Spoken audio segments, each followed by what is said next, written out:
الحمد لله وكفى وسلام على عباده الذين اصطفى أما بعد فقد قال الله تبارك وتعالى في القرآن المجيد والفرقان الحميد فأعوذ بالله من الشيطان الرجيم بسم الله الرحمن الرحيم وإنك لعلى خلق عظيم آمنت بالله صدق الله العظيم. محترم معزز سامعین کرام، منبر رسول پر جلوہ افروز علماء کرام، حفاظ کرام، ائمہ، السلام علیکم ورحمۃ اللہ وبرکاتہ.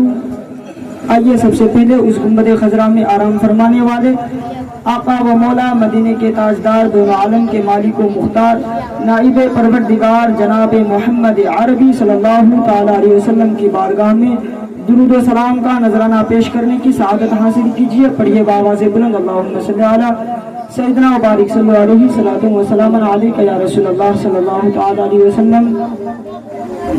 تیرے خلق کو حق نے عظیم کہا، تیری خلق کو حق نے جمیل کیا. تیرے خلق کو حق نے عظیم کہا، تیری خلق کو حق نے جمیل کیا. کوئی تجھ سا ہوا ہے نہ ہوگا شہا، تیرے خالق حسن و ودا کی قسم. میں نثار تیرے کلام پر ملی یوں تو کس کو زبان نہیں. میں نثار تیرے کلام پر ملی یوں تو کس کو زبان نہیں. وہ سخن ہے جس میں سخن نہ ہو، وہ بیان ہے جس کا بیان نہیں. حضرات، میں نے جس آیت کریمہ کا تلاوت کرنے کا شرف حاصل کیا، پاک پروردگار عالم ارشاد فرماتا ہے وَإِنَّكَ لَعَلَى خُلُقٍ عَظِيمٍ. ترجمہ، بے شک تمہاری خوبی بڑی شان کی ہے. حضرات، بحثت مسلمان ہماری سب سے پہلی ذمہ داری حسن اخلاق ہے. حضرت امام غزالی رحمۃ اللہ علیہ ارشاد فرماتے ہیں جب انسان نیکی کے راہ پر چلنے لگتا ہے تو اس کے دل میں ہر وقت اس بات کا خوف رہتا ہے، خطرہ ہوتا ہے کہ اس کے دل میں کہیں تکبر پیدا نہ ہو جائے اور وہ یہ سمجھنے لگے کہ اب تو میں نیکوکار ہوں، اب مجھے مجاہدے کی ضرورت ہی کیا. اس لیے نیک اور با اخلاق لوگوں کی کچھ علامات ذکر کی گئی ہیں کہ ایسے لوگ خدا کی عبادت میں مشغول رہتے ہیں اور جو وعدہ کرتے ہیں اسے پورا کرتے ہیں، امانت میں خیانت نہیں کرتے، لوگوں سے نرمی کا معاملہ رکھتے ہیں. اچھے مسلمان کی نشانی یہ ہے کہ جو کچھ بھی باتیں کرے صحیح بات کرے یا خاموش رہے، گالی بکنے والا نہ ہو، جھوٹ بولنے والا نہ ہو، غیبت کرنے والا نہ ہو، برائی کرنے والا نہ ہو، گالی دینے والوں اور برائی کرنے والوں کو، تکلیف دینے والوں کو بھی دعائیں دیتا ہو. حضرت مالک رحمت اللہ علیہ ارشاد فرماتے ہیں آپ کو ایک شخص گالیاں دیتا تھا، آپ اسے حلوہ بھیجا کرتے تھے. کسی نے پوچھا تو آپ نے فرمایا اس کے پاس جو ہے وہ مجھے بھیجتا ہے اور ہمارے پاس جو ہے ہم وہ بھیجتے ہیں. ماشاءاللہ، اللہ والوں کی کیا شان ہے کہ آپ کو اگر کوئی گالی بھی دیتا ہے تو آپ اس کو گالی نہیں دیتے بلکہ ان کے لیے حلوہ ان کی خدمت میں پیش کرتے ہیں. آج ہمارا حال یہ ہے کہ اگر ہمیں کوئی ایک گالی بول دے تو ہم ان کو فوراً 2 سے 4 گالی بول دیتے ہیں.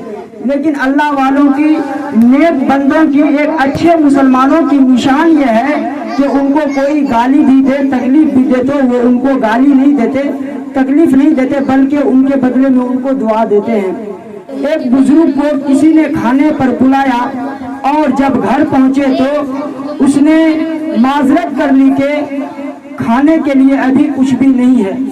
اسی طرح وہ شخص 3 مرتبہ اس بزرگ کو بلایا اور معذرت کر لی، وہ بزرگ اف تک نہ کہا. تیسری مرتبہ وہ شخص آپ کے قدموں میں گر کر معافی مانگتے ہوئے کہنے لگا میں تو آپ کا امتحان لیا تھا. یہ سن کر وہ بزرگ کہنے لگے یہ معاملہ تو کتے جیسا ہے کہ کتے کو بلاؤ تو وہ چلا آتا ہے اور دھتکارو تو وہ چلا جاتا ہے. یہی بزرگ ایک مرتبہ کسی راستے سے گزر رہے تھے آپ کے اوپر کسی نے اوپر سے راکھ پھینکی تو آپ کچھ نہ کہا اور یہ کہنے لگے، یہ جملہ کہے کہ واہ جناب، میں تو آگ کا مستحق تھا لیکن شکر ہے کہ راکھ پھینکی گئی ہے۔ سبحان اللہ، اللہ کے جو بزرگ ہیں، نیک لوگ ہیں، سچے مسلمان ہیں، ان کی نشانی ہے۔ ایک واقعہ میں بیان کر کے اپنی گفتگو کو ختم کروں۔ حضرت علامہ نور بخش توکلی علیہ الرحمہ سیرت رسول عربی میں اس واقعہ کو نقل فرماتے ہیں۔ حضرت زید بن ثانہ ایک یہودی عالم تھے۔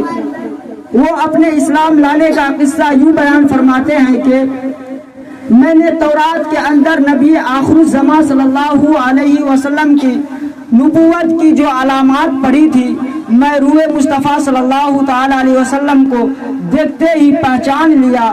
صرف 2 خصلتیں ایسی تھی جن کا جاننا باقی تھا، وہ یہ کہ آپ کا حلم آپ کے غضب کو سبقت لے جاتا ہے، دوسروں کی تکلیف اور پریشانی حضور صلی اللہ علیہ وسلم کو اور شفقت و محبت میں کے لیے زیادہ بڑھاتی ہے۔ اس موقع کا میں انتظار کیا۔ ایک مرتبہ حضور صلی اللہ تعالی علیہ وسلم حجرے سے باہر نکلے، آپ کے ساتھ حضرت مولا علی شیر خدا رضی اللہ تعالی عنہ تھے۔ ایک یہودی کے قبیلے کا شخص آپ کی خدمت میں حاضر ہوا اور یوں عرض کرنے لگا، یا رسول اللہ علیہ الصلوۃ والسلام، فلاں قبیلے کے لوگ اسلام لائے ہیں۔ میں ان سے پہلے کہا کرتا تھا کہ اگر تم اسلام لاؤ گے تو تمہارے رزق میں اضافہ کر دیا جائے گا، تمہارے رزق کو بڑھا دیا جائے گا۔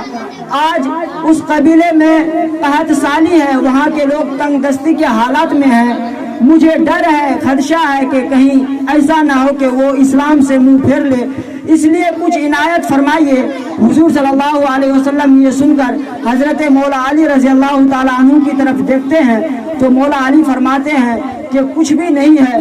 یہ منظر دیکھ کر حضرت زید بن ثانہ فرماتے ہیں، میں اور آگے بڑھا اور کھجور کی قیمتیں معلوم کیا اور حضور صلی اللہ علیہ وسلم کو 80 مثقال سونا آپ کی خدمت میں حاضر کیا اور حضور صلی اللہ تعالی علیہ وسلم نے وہ 80 مثقال سونا اس یہودی کو، جو یہودی کے قبیلے کے لوگ آئے تھے، ان کو دے دیا اور کہا اپنے قبیلے کے لوگوں کو تقسیم کر دو۔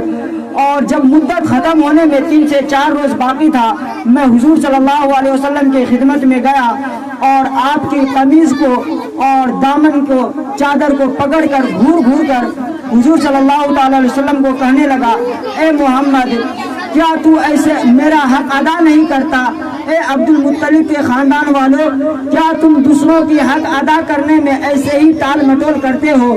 حضرت عمر رضی اللہ تعالیٰ عنہ کو یہ سن کر آپ جلال میں آ گئے، لیکن جب حضور صلی اللہ تعالیٰ علیہ وسلم کی طرف دیکھتے ہیں تو مصطفیٰ صلی اللہ علیہ وسلم مسکرا رہے ہیں اور ارشاد فرماتے ہیں، اے عمر، اس کو اپنے ساتھ لے جاؤ اور اس کا حق ادا کر دو، مزید 20 سا کھجوریں دے دو۔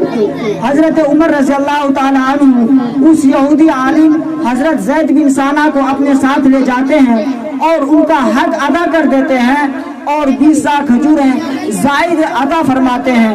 تو وہ یہودی عالم حضرت مولا حضرت عمر فاروق رضی اللہ تعالیٰ عنہ سے فرماتے ہیں، کیا تم نے مجھے پہچانا؟ تو آپ فرماتے ہیں نہیں۔ وہ کہتا ہے، میں حضرت زید بن ثانہ ہوں۔ آپ فرماتے ہیں، کیا وہی زید بن ثانہ جو یہودی عالم ہے؟ تو آپ نے فرمایا، ہاں میں وہی ہوں۔ تو عمر فاروق رضی اللہ تعالیٰ عنہ فرماتے ہیں، تو نے حضور صلی اللہ تعالیٰ علیہ وسلم کے ساتھ ایسا سلوک کیوں کیا؟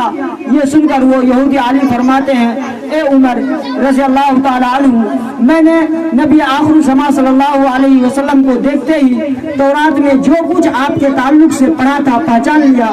صرف 2 خصلتیں ایسی تھی جن کا جاننا باقی تھا، جو اب میں آزما لیا ہوں۔